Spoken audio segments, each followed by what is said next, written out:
Summer is going to be fun at the Stars and Stripes Museum. On the line, Executive Director Laura Dumey of the Stars and Stripes Museum. We've got a couple things to tell you all about. Good morning, Laura. Good morning, Fawn. I'm glad to have you here. Flag Day's almost here already. Yes, it is. That's kind of freaky, just to be honest Yeah. with you. Okay, what are you doing for Flag Day? Well, we have every month we have free monthly Kids Day events, and this Kids Day happens to be on Flag Day, which is Saturday, June 14th, which is a week from this Saturday, a week from tomorrow, right? The museum will be open 10 to 2. It's a drop-in event, but we will be sharing the 247-year history of the U.S. flag. We're going to be doing a fact-finding scavenger hunt tour of the museum. We'll have an informative video of the importance of the flag as a symbol of our nation. We'll be doing some myth-busting about how this flag was started. So you might want to check your Betsy Ross. You might have to rethink your Betsy Ross. Bone up on your flags, Yeah, You just get and your we'll facts have a craft, an activity. So we'll be doing a lot of things, and like I said, it's a drop-in event. We'll have different stations, and we'll have different staff taking folks around. Then in July, we'll have our journalism summer camp. That's July 14th through the 18th.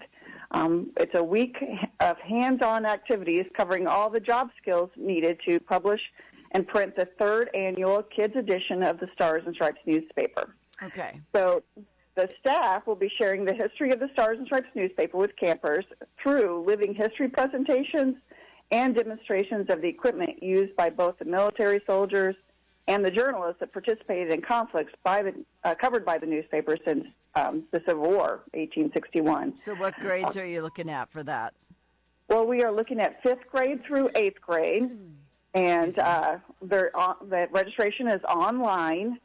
You can go to our website or you can call the museum. But the campers, we have partnered with the University of Missouri's Journalism Summer Camp. So we have a professor coming down from there. She's also on our board, so we have kind of it in there, which is good. Mm-hmm. Her name is Kathy Kiley.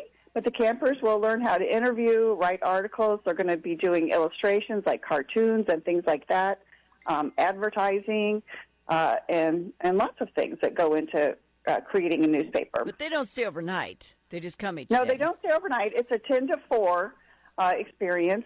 And it's $50 for the week, which is just $10 a day. So we really try to bring this to our community, and we think it's a great way to get kids involved in the experience of journalism. So well, yeah, and especially on a topic that they really don't get a lot of in school. I don't mean to say that they're not teaching history as well as they should, but they kind of aren't. This really gives them a look into what a journalist who is embedded with the troops might have to go through. Yes, we do have. We can talk to combat veterans or combat journalists that were there embedded with the troops. We have Chris Carlson, who is with the Pacific Stars and Stripes, that we interview him via Zoom because he's in Tokyo. So they get to talk to a lot of really neat people and interview them. They'll also be interviewing veterans from around here and write articles about those veterans' experiences.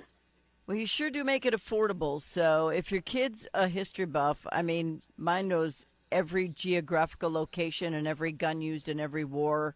He studies it on YouTube. I mean, he's like the Rain Man. It freaks me out at how he knows things. We'll be watching a movie and he'll go, "Oh, that's a German 19 muzzle," and I'm like, "What?" So I know.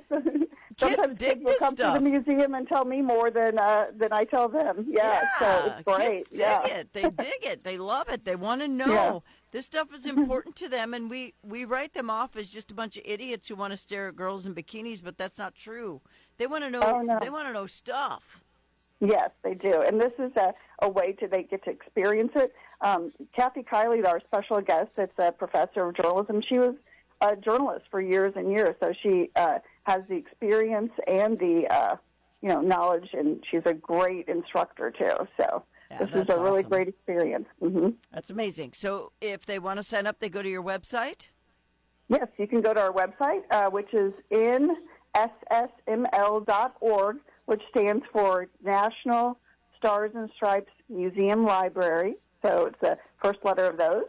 And or they can call the museum at 573-568-2055, and we will take care of it. So Yeah, space is probably limited, though, right? Yes, space is limited. We do have a few spaces left. So if you hear this and you'd like to come, and you're from Cape Girardeau, maybe you could find a buddy that would drive two of you down together. So we do have about 4 spaces left. So okay, well, get in on this. It's July 14th through the 18th, and the Kids Day, U.S. Flag Day, is a drop-in. You don't have to register for that, right? Right, and this is, if you know it's a Kids Day, adults usually like this too and learn something from it. So don't be scared. Just think, you have to drop your kids off or anything. You come and do it with your kids. Mm-hmm. We have a lot of grandparents that come and bring their grandkids through and talk about their experiences. A lot of veterans that are veterans. So I just think it's hugely important that our kids know about the originations of the flag, and as well as what happened during war from the mouths of the soldiers, instead of just the people who tried to quantify their lies on the national media. Just hear it from the mouths of the babes who were fighting the wars. That's awesome. All right. Exactly. Laura Doomey, Executive Director, Stars and Stripes Museum, Journalism Camp and Flag Day. Check them out on their website, their Facebook page, but most of all, get signed up and get in there because spots are limited. Thanks, Laura. Thank you, Fawn. You're Have very a good welcome. day. Bye-bye.